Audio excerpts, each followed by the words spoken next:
Et si on pouvait intercepter la pollution industrielle vraiment à la source? Aujourd'hui, on se penche sur un projet colossal qui vise exactement ça, capturer le dioxyde de carbone avant même qu'il ne puisse s'échapper dans l'atmosphère. On va commencer par une question qui est vraiment au cœur du défi climatique.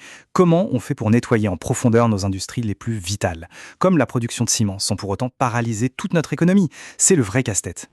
Parce que le truc, c'est que même si demain, toute notre énergie était 100% renouvelable, eh bien ces industries continueraient à émettre du CO2. Le problème n'est pas seulement lié à l'énergie qu'elles consomment, non, il est inscrit au cœur même de leur chimie. Et ça, c'est ce qu'on appelle les émissions incompressibles.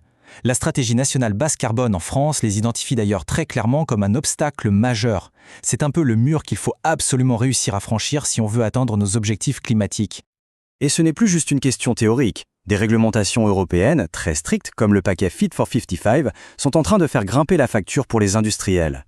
L'alternative est donc assez simple. Soit on innove, soit on paye la facture. Et elle est de plus en plus salée. Alors, quelle est la solution sur la table? C'est là qu'intervient le projet ambitieux 4 Décarbonation, qui se déploie dans le nord de la France. Une initiative qui pourrait bien justement changer la donne. Alors, concrètement, de quoi on parle? Imaginez qu'on relie 2 poids lourds de l'industrie, une cimenterie et une usine de chaux, à un tout nouveau terminal sur la côte, à Dunkerque. L'idée, c'est vraiment de créer un écosystème complet, de la capture jusqu'à l'exportation. Au cœur de tout ça, il y a une technologie de pointe qui s'appelle CryoCap. Pour faire simple, c'est un peu comme un filtre gérant qui vient attraper le CO2 directement à la sortie des fumées de l'usine. Ensuite, ce CO2 est purifié, rendu liquide et il est prêt à commencer un long voyage. Mais capturer le CO2, ce n'est que la moitié du chemin. Le vrai défi, et c'est là que le projet prend une dimension vertigineuse, c'est de le transporter. Et pour ça, il faut bâtir une infrastructure d'une ampleur assez inédite. Il faut s'imaginer un réseau de plus de 75 km de tuyaux entièrement enterrés, une sorte d'autoroute souterraine sous pression, conçue uniquement pour transporter ce CO2 liquide, mais aussi l'oxygène dont le processus a besoin. Et la construction de cette autoroute, c'est un véritable exploit d'ingénierie.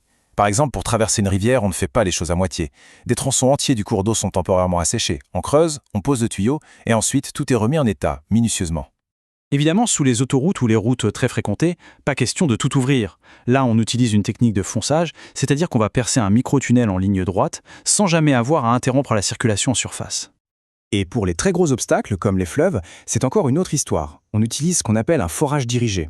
C'est un peu comme un GPS souterrain qui va guider la tête de forage sur une trajectoire courbe, très profonde, le tout piloté avec une précision d'horloger depuis la surface. Et là, attention, parce que tout ce système, ça consomme énormément d'énergie. Rien que pour le site de la cimenterie, il faut prévoir une nouvelle connexion électrique de 85 MW. Pour se donner une idée, c'est à peu près la consommation d'une ville comme Boulogne-sur-Mer. Donc pour amener toute cette électricité, il faut un autre chantier, celui d'une nouvelle ligne à haute tension souterraine de 13 km. C'est vraiment un projet dans le projet. D'accord, mais alors, une fois qu'il a parcouru tous ces kilomètres sous terre, où va tout ce CO2? Allez, on suit le tuyau jusqu'à sa destination finale pour le dernier acte de ce voyage industriel. Cette fameuse autoroute du CO2, elle converge vers un seul et même point, le grand port maritime de Dunkerque. Un terminal flambant neuf y est construit spécialement pour stocker et manipuler ces volumes gigantesques de gaz liquéfié. Une fois arrivé au terminal, que se passe-t-il? Le CO2 est d'abord stocké dans d'immenses sphères réfrigérées. Ensuite, il est chargé sur des navires-citernes spéciaux qui ressemblent beaucoup à ceux qui transportent du gaz naturel liquéfié. Et sa destination finale, c'est un aller simple vers les profondeurs de la mer du Nord. Là-bas, il sera injecté à des kilomètres sous le plancher marin, dans des roches poreuses. L'idée, c'est de l'y piéger pour de bon, l'empêchant à tout jamais de retourner dans l'atmosphère. Bon, on s'en doute, un chantier de cette taille, ça ne se fait pas sans laisser de traces, c'est inévitable. C'est donc le moment de regarder de plus près les impacts environnementaux et les compromis qui sont faits.